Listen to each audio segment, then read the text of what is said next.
Olá, amigos, tudo bem? Estamos aqui para mais uma aula muito importante sobre Voltaire. A aula de hoje trata-se da fonte de todo o iluminismo francês, que surgiu nas Ilhas Britânicas da Inglaterra com John Locke. Estudaremos hoje qual é a importância de John Locke nesta obra, no qual os dois estão juntos, porém, é a parte do Voltaire que vocês têm que aprender. Porém, vocês precisam entender o que Locke disse, porque é a base de tudo o que acontece na obra inteira do Voltaire, em todo o iluminismo francês. Em todas as coisas que vocês veem acontecendo depois desses anos em que o homem vem lutando, e ora vem alguém e faz todo o mal prevalecer, e aí o bem vai lá e supera. Como sempre, o bem sempre acaba superando. Pelo menos para aqueles que acreditam e têm fé. Como diz Jesus Cristo, para quem acredita, a questão não é fé. A boca fala do que está cheio o coração. Então fale de amor e liberdade. Porque é isso que verte de você. Porque você está cheio disso. Eu sou o professor Johnny. Estamos dando início hoje à nossa aula, agora de John Locke. Então o texto é sobre a tolerância do Voltaire, filósofo iluminista do século XVIII, a idade da razão, o século das luzes, filosofia do século XVIII, Aufklärung em alemão, aonde ocorrem as maiores revoluções da história, como em 4 de julho de 1776 nos Estados Unidos, a Revolução Americana, independência dos Estados Unidos, motivada pelos ideais iluministas franceses e de Locke, inspirado em Locke. Foi daí que começou os preceitos da Declaração de Independência, são lockeanos. E a revolução que muda o mundo, do iluminismo, o marco do iluminismo francês, que chegou até o Brasil, a Inconfidência Mineira, a Revolução Pernambucana, a Conjuração Baiana, a Revolução Farroupilha, tudo isso é influência do iluminismo. E o nosso Voltaire, François-Marie Arouet, nascido em 1694, morto em 1778, na Grande França. E a obra que eu novamente estou dizendo aqui, que deixo para vocês baixarem aqui no link embaixo, já aqui embaixo. Não faz propósito falando nisso. Quem quiser se inscrever no nosso canal, deixar o seu like, seus comentários, por favor, fiquem à vontade nesse vídeo, no vídeo anterior, no outro, no vídeo lá atrás, do que virar para frente. Se eu falar ou não, não importa. Sintam-se livres. Aqui é lugar, sim, para a gente conversar, para a gente debater. Aqui é o lugar para a gente esclarecer e conseguir entender isso. Aqui não é lugar para a gente entrar em concordância e fabricar as pessoas, as mentes, mas criar mentes livres. Fazer com que a pessoa seja cada vez mais elas, incentivar a liberdade e abrir a gaiola. Então, o livro, tratado sobre a tolerância do Voltaire, na obra do Locke do Voltaire sobre a tolerância, que é este livro azul aí, tradução de Márcio Suzuki, primeira edição de São Paulo, da Penguin, de 2022, os capítulos 1, 4, 5, 6 e 18, né, que vocês podem baixar no Google Drive, totalmente de graça para vocês, é presente. Façam o que quiserem. É de coração, eu não quero nada em troca, eu só quero ajudar. Aqui o Voltaire, bonitão, o Voltaire toma umas pingas. Tinha pinga na França? Não sei. E me interessa saber. Não tomo cachaça. Já tomei, mas muitos anos. Nem lembro o gosto que tem. Só o cheiro que parece álcool gel. Álcool gel vai com gás cachaça. Outro dia eu vi um comendo assim. Álcool gel que nem gelatina. Comeu. Deve ter dado. Bom. Deixa pra lá. Vamos lá.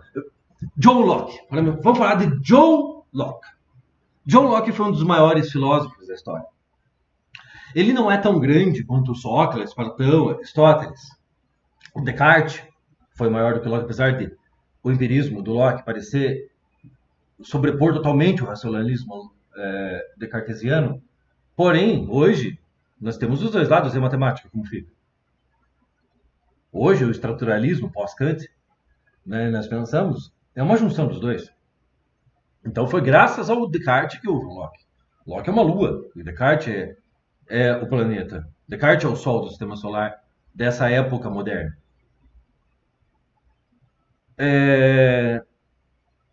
Locke, muito importante que ele era, não é como seria, por exemplo, Kant, Nietzsche, Hegel, Heidegger, os gigantões da história mesmo. Mas o Locke, que é este filósofo aqui, que é esse filósofo aqui, inglês, 1632 a 1704, a vida dele. Então, no século XVIII, quando surgiu, ele estava muito perto da morte dele. A maior parte da vida se passou durante o século XVII, no qual ele passou a vida toda lutando contra o pensamento do epistemológico, que trata do conhecimento, teoria do conhecimento, assim que está no edital da Federal, epistemologia, do Descartes e do absolutismo do Thomas Hobbes. Ele escreve muito bem, o Hobbes ele é um ótimo escritor, mas é loucura. Se vocês conhecem alguém que consegue alinhar Locke, Hobbes e Maquiavel, essa pessoa, ou é o maior gênio que já existiu, é um louco de pedra. Sinto muito em dizer, mas eu voto pelo segundo. Porque foi exatamente isso que Hitler fez na Alemanha. Quando usou Nietzsche para dizer o que ele pensava. Locke era contra Hobbes, chamava de loucura aquilo que o Hobbes estava fazendo. De falar que todo poder deveria ser dado a alguém. Nunca. Porque Deus nos deu a liberdade. A liberdade do Voltaire. Ele que falou. Por isso que está no mesmo livro. E a vida, ninguém pode tirar do ser. Mas tiram a vontade em guerras por aí. Ou a propriedade privada, o que é seu, como a sua mão, como o seu corpo, como aquilo que você conquistou pelo seu trabalho, que você, no modo moderno, comprou com o dinheiro, que é o trabalho revertido no valor. Que justifica o seu direito sobre isso. O direito dado por Deus, inalienável. John Locke inaugura um pensamento chamado empirismo. Esse empirismo do Locke caracteriza como uma doutrina filosófica moderna, porque é pós-medieval, pós-Descartes ali também, epistemológica, porque trata do conhecimento, elaborada pelo Locke, pelo John Locke, na qual o conhecimento é obtido a partir das impressões sensoriais. Nós sabemos das coisas que o céu é azul, o que eu vi. Eu sei que a planta é verde, que eu vi que a planta é verde. Eu sei que tem 5 dedos, que eu vi, que eu contei também, 1, 2, 3. Mas meu cachorro sabe contar? Por isso que ele não dispensa a razão. Ao contrário do racionalismo, que joga no lixo as impressões sensoriais, ele cuida da razão. Ele não descarta a razão. Mas, pelo contrário, ele depende da razão. Para que, a partir dos dados obtidos pelas impressões sensoriais, pelos sentidos do corpo, você possa gerar dados na mente. Que quando batem com as informações que você vai lá conferir, seria o certo ou o errado, o falso ou o verdadeiro. Isso é empírico, empirismo. A palavra empírico, ela aparece nos textos. Daqui para frente, você já aparece há alguns anos na escola para você. Você não deveria. Bom, o homem nasce como se fosse uma folha em branco, diz o John Locke. Não tem ideia inata, como diz Descartes. Para Locke, Descartes é até inteligente, mas é um louco dizer um negócio desse. Uma folha em branco. Que você vai escrevendo os dados nela quando o bebê nasce. Se você já teve um bebê nos braços, você já ficou perto de um bichinho que seja, não é tão diferente. Em 10 segundos, milhões de dados estão na cabeça do nenê lá. E aí se torna isso aí, que tá aqui, ó. Esse aqui, ó. Esse aqui. Vocês, todos nós. Você gosta e quem você não gosta. Também chamado de tábula rasa. que parece ser muito místico e tal, não, mas era só um quadrinho antigo, quando não tinha caderno, que ele escrevia as contas, os negócios ali e apagava. É tipo um quadrinho pessoal de cada aluno, umas cadeirinhas ali alinhadas. Sabe por que eles eram alinhados assim? Para doutrinar. Foi a Igreja Católica que inventou isso. Para deixar todo mundo igual. Não livres. Era isso. Esse é o empirismo. Porém, Locke fala também sobre o liberalismo. Esse liberalismo tem muito a ver com o que o Voltaire fala. O Voltaire era assim um empirista. Mas ele é muito liberal. O liberalismo. Locke propôs que um Estado deveria intervir no mínimo possível na vida das pessoas, atuando apenas como juiz para a resolução dos conflitos. É o oposto do louco do Hobbes. Essa é a guerra de Locke contra Hobbes. Não tem nada a ver um com o outro. São opostos. Porque o Hobbes, seguidor de Descartes, pensou assim que ele falou, não, não é assim não. Como assim? Vai mandar em mim tudo que eu tenho é teu? Não tá certo isso. Deus não criou o mundo para você mandar, disse o Locke. Assim nasce a ideia de que todos os indivíduos são iguais. Exatamente o que está escrito na Declaração de Independência. Se você ler aquilo lá, você chora. Não que eles façam aquilo. O Capitão América, por exemplo, o personagem. Ele pode ser um bobo que usa bandeira, mas não, ele não é. Ele é um sonho. Ele sabe que os Estados Unidos não é mais aquilo. Já não era na época dele. Mas ele luta por um sonho que ele acredita. Como alguns dizem, ninguém mais fala assim. Desculpe, alguns de nós falam. Eu sou um deles. Todos os indivíduos são iguais perante as leis. A lei serve para o homem, e não o homem para a lei. Anti-robesianos. Sem privilégios, como atribuído anteriormente à nobreza. Veja, essa é a ideia da luta justamente de uma classe dominante explorando os mais fracos, os pobres. Isso é o liberalismo. Porém, você não tem que dar. Você não tem que dar a riqueza que você herdou do seu pai, do seu avô, ou que você lutou para conseguir, o ouro que você encontrou, para quem você não quer ter. Mas você pode fazer. Porque você quis. É diferente. E esse é o liberalismo. A não intervenção do Estado na economia. E eu me desculpe, mas eu vou falar a verdade.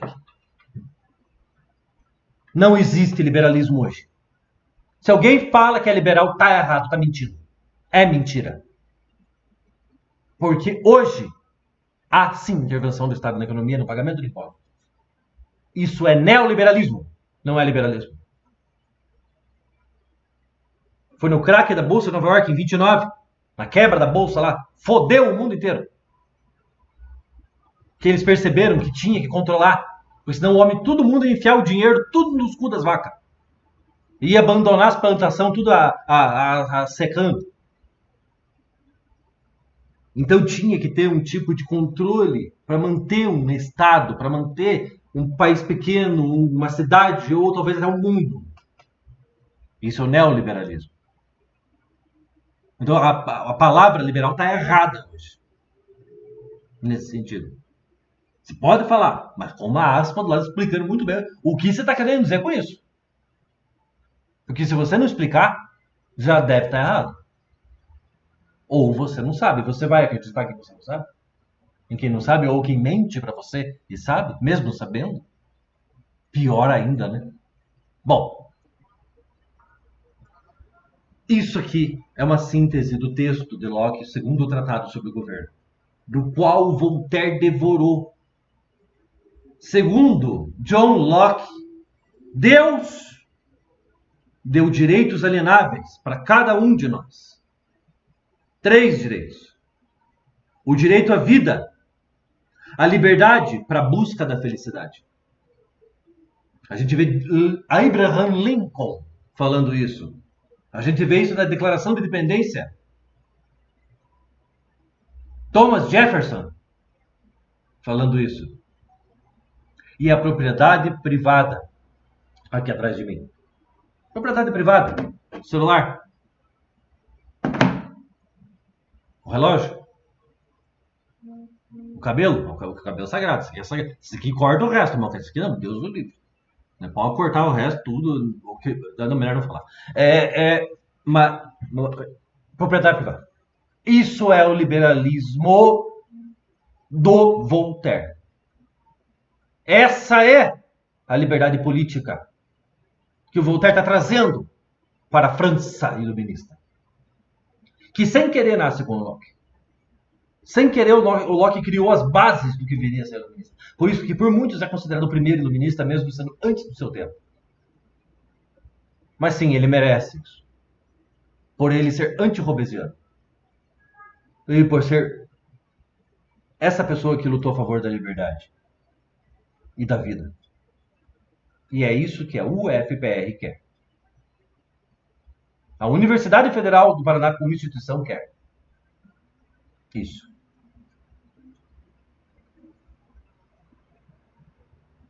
Posso não concordar com uma palavra sequer que você disser, mas eu vou lutar até a morte o teu direito de dizer elas.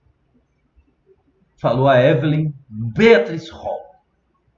Excelente frase. Excelente frase para colocar numa redação. Citada por Evelyn Beatrice Hall a respeito de Voltaire. Se couber o assunto. Mas ela vale ouro. Anote isso, tire foto, assista de novo, faça o que quiser. Mas isso é liberdade. Liberdade não é todo mundo alinhadinho, falando tudo certinho, sim senhor, meia volta, vou ver, direita, esquerda. Puta que pariu. Liberdade é você escolher bem quando você quiser e quando você não quiser mais. E dizer uma coisa e depois falar totalmente o contrário. Porque você quis. Isso é liberdade. E nunca impor a sua vontade aos outros. Porque eu tenho um canhão maior. Porque eu tenho mais dinheiro. Porque eu sou o dono desse castelo. Porque eu fui eleito.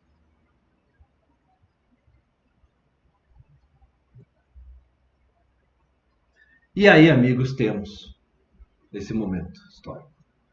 A tomada dessa maldita prisão. A Bastilha. O símbolo da liberdade, da luta da liberdade, que acabou nas ruas, na prática, e se espalhou pelo mundo. Se espalhou pelos Estados Unidos, foi antes, mas foi por causa disso que aconteceu lá em 1736, 13 anos antes, em 4 de julho. Quando George Washington, com um exército menor, vence os ingleses, o maior império da época. O exército maior que tinha era o britânico.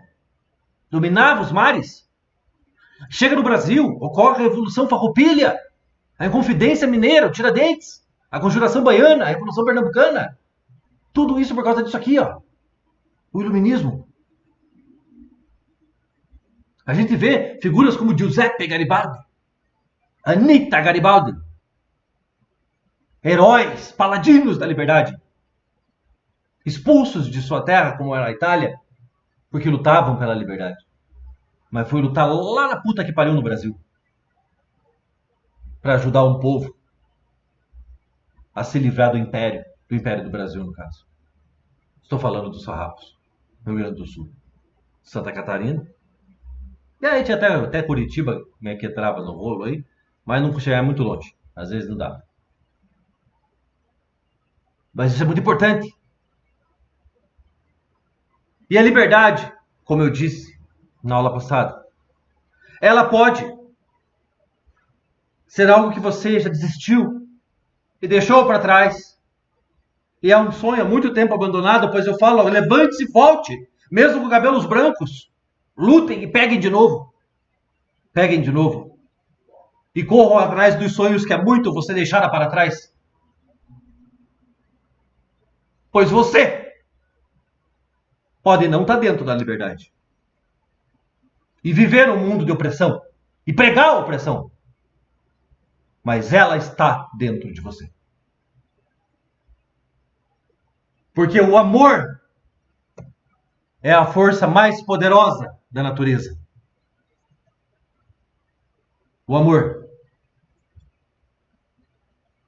A força mais poderosa de toda a natureza, e quem amou 1 minuto sabe que amará para sempre. Amor não para, não tem cura. Se você amou alguém, você amou um cachorrinho, você ainda o ama, nem que passou 50 anos. O amor é imortal. Pode botar 1 milhão de bomba atômica. O passado sempre existirá. E o amor ouve para alguém. E eu pergunto como Elton John, you've got love someone? Você foi capaz de amar alguém? Porque não me importa se eu sou amado, eu quero. Mas o que me importa é que eu seja capaz de amar. O amor é a força mais poderosa. Mas a liberdade é o sonho mais lindo de todos.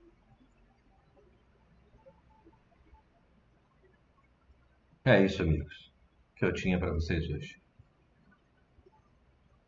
Agora eu me despeço com a nossa velha pergunta de sempre, que está o nosso querido Voltaire, idoso. Nunca se esqueça. Filosofia é a dúvida. E nunca se esqueçam do coração das nossas aulas. Tudo aquilo pelo qual lutamos. A liberdade.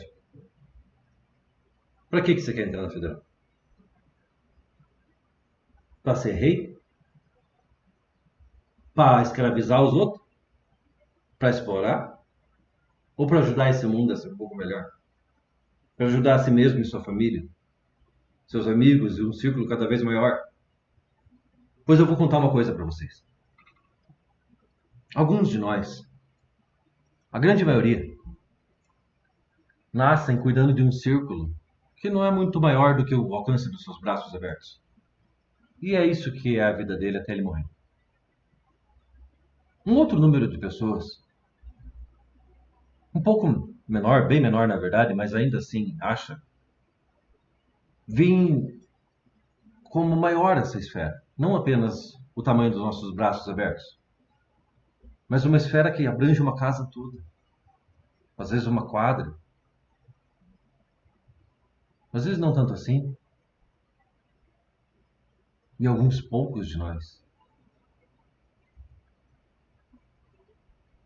têm uma esfera muito maior, que abrange muitas vezes toda uma cidade, toda uma terra, o país inteiro, todo mundo do qual nós nem conhecemos as fronteiras. E esses são os homens que mudam o mundo. Existem heróis entre nós, e o herói não é o poderoso, mas é quem faz o bem. Como diz o Gandalf. O que eu descobri é que o bem vem das coisas simples que fazemos todas as manhãs, todos os dias. Não das grandes coisas, dos grandes feitos ou das fotos em redes sociais. Mas do que somos quando estamos sozinhos, diante do espelho, com a cabeça no travesseiro.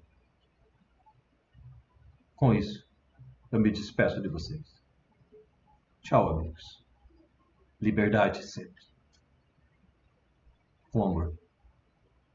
Amor sob vontade. Tchau, amigos.